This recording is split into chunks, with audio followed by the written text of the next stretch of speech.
Hi everybody, Annette with Sheridan Art and Designs. Today I've got 7 quick tips for improving your sewing machine tension. Here we go. Number 1, needle lifespan. The needle lifespan may not be as long as you may think. This can vary from 1 minute to 10 to 15 hours of stitch time. The average stitch time really ranges between 6 and 10 hours depending on the application, the fabric, and the usage. If you get a burr or break the tip of your needle is done. So remember to replace your needle as often as you need to, depending on the application, the type of fabric, and the condition of the needle. Number 2, machine maintenance. We all know to clean and oil our machine regularly, right? But do it at least at the beginning of every project.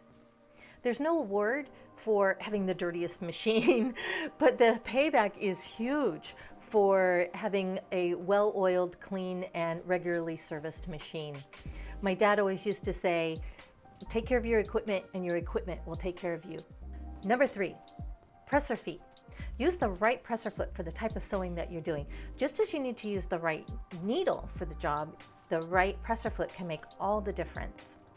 The presser foot actually works in conjunction with the feed dogs in your machine to move that fabric through the machine.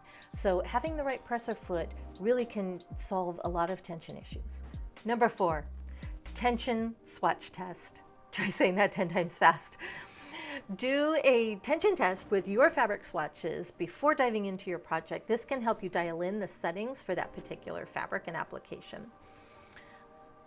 Also, don't forget to note down those settings so that if you have to change them throughout the project, you can always go right back to them.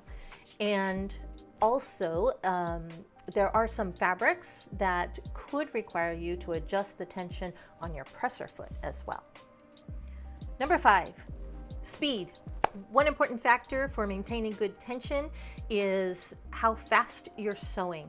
So sewing with a steady, even pace throughout your project will give you better tension. You can use your machine speed regulator to help you so that you're not sewing at top speed and then slowing down and fast and slow. Just push that regulator. I set mine at about half speed so that no matter how hard I'm pressing that presser foot, it just keeps me going at one steady pace throughout my project. That will actually help eliminate a lot of tension issues, because when you're sewing at top speed, your machine has to work much harder to maintain the balance of the tension for each stitch. Number 6, stitch length.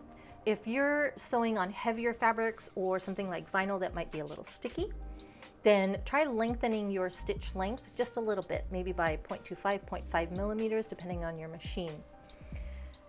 Then test different stitch lengths, because remember, the longer the stitch, the weaker the stitch. So you want to dial in the stitch length that gives you optimal tension, but is the shortest length for optimal strength. Number 7, seam setting. Remember to set your seams with an iron before pressing them open or to the side. I hope this was helpful for you. If you'd like to see more quick tip videos, please drop us a comment below and tell us what topics you'd like to cover.